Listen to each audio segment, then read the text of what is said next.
எந்த கேரக்டர் வந்து ரொம்ப சேலஞ்சிங்கா இருந்துச்சு? கேரக்டர் வந்து உங்களை ரொம்ப வேலை வாங்குற மாதிரி, உங்களுக்கு ரொம்ப கஷ்டமா இருக்கிற மாதிரி எந்த கேரக்டர் வந்து ஃபீல் பண்ணீங்க? ஏமா வேலை செய்யும் போது இந்த ரொம்ப கஷ்டம்னு ஒரு வார்த்தை இருக்கு பாத்தீங்களா, அந்த கஷ்டம் தான் சுகமே. லைட்டா செய்யற வேலை கிடைச்சா அந்த வேலை வேண்டாமா. அந்த கஷ்டம், அந்த ப்ராப்ளம், அந்த பிரச்சனை, அதை டீல் பண்ணி அந்த மேட்டரை ஒர்க் அவுட் பண்ணி கொண்டு வர்றதுல கஷ்டத்தை சமாளிக்கும் போது தான் சுகமே இல்லையா? அப்படி ஒரு மேட்டர் சொல்லுங்க. ஒரு நாள் டி நகர் பஸ் ஸ்டாண்ட்ல கிருஷ்ணவேணின்னு ஒரு தேட்டர் இருக்கா, அந்த தேட்டர்ல ஒரு படம் பார்க்கறதுக்காக நான் போயிருக்கேன். கால்கோட்டை டைரக்டர் அகத்தியன் இருக்கார்ல, தமிழ்நாட்டில் தேசிய விருது வாங்கின ஒரே டைரக்டர், அவரும் வந்திருக்காரு. அவர் என்ன பார்த்த உடனே, ஆமாம் சார், ஓ உங்களை பார்த்த உடனே சார் எனக்கு இந்த புத்தியம் வருது சார், ஒரு மேட்டர் வந்தாரு. என்ன சார் என்ன சார் அப்படின்னா, நானும் ஒரு ஃப்ரெண்டு. அப்போ அவர் சொன்னாரு, சார் காதல் கோட்டை ப்ரொடியூசர் சிவசக்தி பாண்டியன் தயாரிச்சு மக்கள் டிவியில நான் நிலான்னு ஒரு சீரியல் பண்ண போறேன். ஊட்டியில தான் ஷூட்டிங். அந்த நிலா சீரியல்ல எப்பவுமே தூய தமிழ்ல பேசிக்கிட்டு இருக்கக்கூடிய ஒரு கதாபாத்திரம், இன்னும் சுத்தமா சொல்லணும்னா கவியரசர் கண்ணதாசன் நினைச்சுக்கோங்க. அந்த கண்ணதாசனாவே நடிக்கணும். அதுக்கு யாரோ ஒரு ஆள் எனக்கு தெரியும், அந்த ஆள் வேணும்னு நினைச்சுக்கிட்டு இருக்கேன். அது நீங்க தான் இப்ப நான் நேரம் பார்த்த எனக்கு புரியுது அப்படின்னு சொல்லிட்டு என்ன சொன்னாரு, சார் இதை விட உலகத்தில் நீங்க என்ன சார் வேணும்? சரி சார், அப்போ உங்களுக்கு டிக்கெட் போட சொல்லிடுவா, ஊட்டியில shooting. Right. Sivasakthi Pandya manager வந்தாரு. ஊட்டியில டிக்கெட் போகும்போது ட்ரெயினில் டிக்கெட் போட்டாச்சு. சென்ட்ரல்ல இருந்து மேட்டுப்பாளையம் போகிற வண்டியில் நான் உள்ள ஏசி கிளாஸுக்குள்ள என்னை டிக்கெட் போட்டு உள்ளே ஏற்றி விட்டார். நல்லா கிழங்கு பிரமாதமாக இருக்கும் இந்த சீக்வன்ஸ். உள்ளே ஏற்றி விட்டார். நான் போய் உள்ளே உட்காந்துருக்கேன். மக்கள் டிவியில் நிலான்னு ஒரு சீரியலில் டைரக்டர் அகத்தியன், காதல் கோட்டை அகத்தியன் டைரக்ட் பண்ணி சிவசக்தி பாண்டியன் தயாரிக்கக்கூடிய ஒரு சீரியல்ல நான் கவியரசர் கண்ணதாசனா நடிக்க போய்கிட்டு இருக்கேன். அந்த கம்பார்ட்மெண்ட்டுக்குள்ள ஒரு 6 லேடிஸ் பூரா பார்த்துருக்கேன். இவங்க நான் எங்கேயோ பார்த்துருக்கேன். சினிமா சீரியல்ல நடிக்கிற ஒரு லேடி, அதே மாதிரி இந்த படத்தில் இருக்கிறது இதுவும் நாங்கள் பார்த்துருக்கேன். அதுவும் நான் பார்த்துருக்கேன். பார்த்தா கடை பார்த்தா ஒரு 6 லேடிஸ் என் கூட அந்த கம்பார்ட்மெண்ட்ல வந்துட்டு இருக்காங்க. அவங்களுக்கு என்ன தெரியுது, எனக்கு அவங்களுக்கு தெரியுது.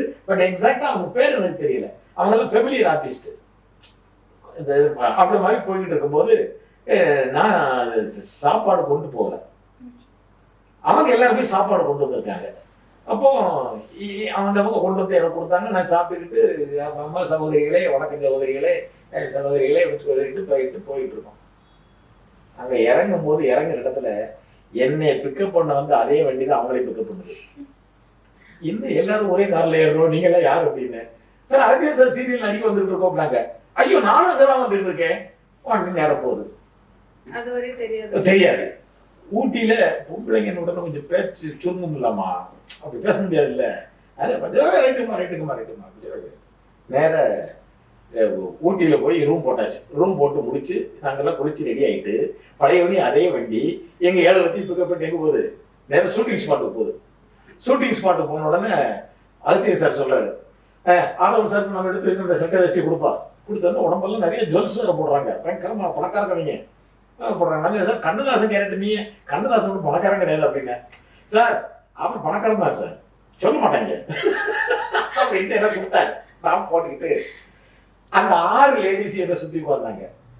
அப்போ அகத்திய சார் தான் சொல்றாரு, உங்களுக்கு நம்ம தமிழ் புலமை அது எல்லாமே கண்ணதாசன் கேரக்டர், பட் உங்களுக்கு இந்த 6 லேடிஸும் உங்களுக்கு ஒய்ஃப் வேணும். எனக்கு ஒய்ஃபா நடிக்கிறவங்க அந்த 6 வரும். அவங்க 6 வந்தவங்க எனக்கு அப்பதான் தெரியுது 6 பேர் எனக்கு ஒய்ஃப் ஆகணும். ஆமா சார் நாங்க அந்த கதையை சொன்னார். கதையை சொல்லி அகத்திய சாருடைய இது என்னன்னு கேட்டா, வசனத்தை கையில எழுதி கொடுத்து படிக்கலாம் சொல்ல மாட்டாரு. என்ன வசனம்னு அவருக்கே தெரியாது. அதுதான் அங்க உள்ள அகத்தியன் வந்து ஒரு மிகப்பெரிய கலைஞன். ஆனா எப்படி ஒர்க் அவுட் பண்ணுவார் பாருங்க. அவரும் பல படங்கள் டைரக்ட் பண்ணிய மிகப்பெரிய உயர்ந்த கலைஞன். நானும் சில படங்கள் டைரக்ட் பண்ணி அவர்கிட்ட நடிக்க போயிருக்கேன். இப்ப அவர் எப்படின்னா கேமராவுக்கு உள்ள போக சொல்லிடுவாரு, ஸ்டாப் கேமரான்னு சொல்லிக்கிட்டே இருப்பாரு, நீங்க வாங்கி நடிச்சுக்கிட்டே இருக்கணும். இது எவ்வளவு பெரிய சேலஞ்ச். என்ன மேட்டர்னா நான் ஏற்கனவே 1000 நாடகங்களில் நடித்த நடிகர்.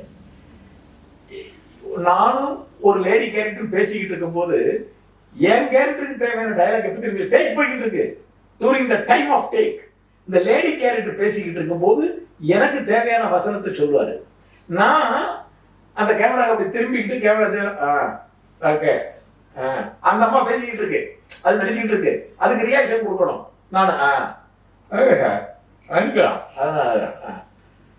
அது பேசி முடிச்ச உடனே இவருக்கு சொல்லி கொடுக்குற நான் பேசணும். எப்படிமா ஆனா எனக்கும் அகத்தியன் சாருக்கு முறையில் அந்த கொடுக்கல் வாங்கல் இருக்குல்ல, எங்க கூட நடிச்சவங்க எல்லாம் மிரண்டுட்டாங்க.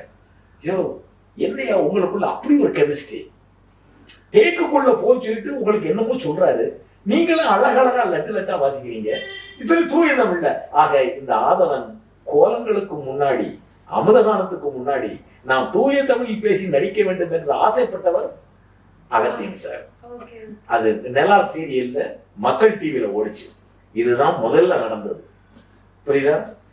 ஆக அந்த சீரியல்ல நான் நடிச்ச நடிப்பு இருக்குல்ல, அது எல்லாமே எனக்கு ஒரு வித்தியாசமான அனுபவத்தை கொடுத்தது. நான் அது வரைக்கும் கலை உலகத்துல நாடக உலகம் உள்பட தமிழ்ல நான் புழங்கி என்னை நான் டியூன் பண்ணி வச்சிருந்தது அங்க அகத்தியன் சார் கிட்ட. அவர் என்ன ஹேண்டில் பண்றதுக்கு, நான் அவருக்கு கட்டுப்பட்டு நடிக்கிறதுக்கு எனக்கு அது ஏதுவா இருந்தது. அது ஒரு சேலஞ்சிங்கா இருந்தது. பிரமாதமா நடிச்சோம். அதுலயும் எனக்கு அவர் கொடுத்த அந்த அழகிய தமிழ், அவருமே தமிழ் எப்படி சொல்லுவாரு, டக்கு டக்கு தூக்கி போடுவாரு. நான் அப்படி வாங்கி பிடிப்பேன், பிடிச்சி அடிச்சுக்கிட்டு இருக்கேன். ஷூட்டிங் ஸ்பாட்ல இருந்து எல்லாருமே மிரண்டாங்க. அது எப்படி சார் டேக்ல ஒரு சொல்றது நீங்க வாங்கி அடிக்கிறது ஒரு டேக்கு கூட மிஸ்டேக் ஆகலையே சார், ஒரு இது கூட எம்ஜி ஆகலையே சார் சொல்லி இது பண்ணாங்க. எங்களுக்குள்ள இருந்த அந்த ரசனை இருக்குல்ல, அவருக்கும் எனக்கும் இடையே ஒர்க் அவுட் ஆனது கெமிஸ்ட்ரி, ஒரு டைரக்டருக்கும் ஒரு நடிகருக்கும் இடையே இருந்த கெமிஸ்ட்ரி. காரணம் நாங்க ரெண்டு பேருமே தமிழை விரும்புகிறோம், தமிழை நேசிக்கிறோம், அந்த கதாபாத்திரத்தை சுவாசிக்கிறோம். கண்ணதாசனை அவர் உள் வாங்கி இருக்கிறார். நான் கண்ணதாசனோடு வாழ்ந்து கொண்டிருக்கக்கூடிய நேரமாக அது இருந்ததனால், கண்ணதாசனோட தான் கூட வாழல, நானும் அதை மனசுக்குள்ள ஏற்றி என் டிவி வாழ்க்கையை ஓட்டிக்கிட்டு இருக்கேன். அதனால அது ரொம்ப சிங்க் ஆகி ரொம்ப அழகா போச்சு. அவர் சொல்லுவார், ஒரு தடவை ஒரு இளம் பெண்ணை வர்ணிக்கிறது மாதிரி ஒரு மேட்டர் சொல்லுவார். அதான் சார் இந்த பெண்ணை பார்த்து நீங்க சர்க்கரை என்று சொல்லுங்கள் பாரு. அந்த பெண்ணை சர்க்கரைன்னு சொல்லி அது என்ன சொல்லுவாரு, நான் சர்க்கரைன்னு சொல்லுமா, அந்த பொண்ணு சர்க்கரைங்கும். நீ சொல்லும் போது சர்க்கரை வேறு வெடிக்கிறதுன்னு சொல்லுவோம், ஒரு கவித்துவமா. ஆனா அதை நான் உள்வாங்கி அந்த பொண்ணை எப்படி தெரியுமா சொல்லுவேன், பெண்ணே எங்கே நான் சொல்வதை அப்படியே அழகாக திருப்பி சொல், சர்க்கரை அப்படின்னு நான் சொல்லுவேன். அந்த பொண்ணு சர்க்கரை அப்படின்னு, சர்க்கரை இனிக்கும் என்பது கூட பெண்ணே நீ உச்சரிக்கும் போது நான் புரிகிறதுன்னு சொல்லுவேன். இது மாதிரி மேட்டர்கள் போய்கிட்டே இருக்கு. உண்மையிலேயே ரொம்ப மிகப்பெரிய கலைஞன் அகத்தியன், மிகப்பெரிய கலைஞன், மிகப்பெரிய ரசிகர்.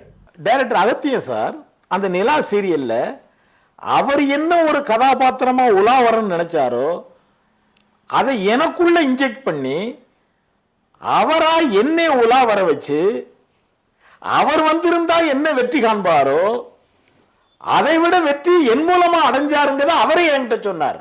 இதுதான் எனக்கு கிடைச்ச வெற்றி, இதுதான் அவருக்கு கிடைச்ச வெற்றி. இதுல எங்களுக்குள்ள இருந்தது கொடுக்கல் வாங்கல் ரொம்ப அருமையா இருந்தது.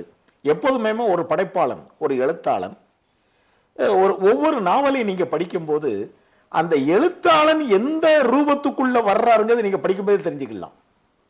இது எல்லாம் அப்ப அந்த தாகத்தை தீப்பாங்க. அது மாதிரி அகத்தியன் சார் என்னை பயன்படுத்தினார். அவர் என்னை பயன்படுத்தியதற்காக நான் கொடுத்து வச்சிருக்கணும்.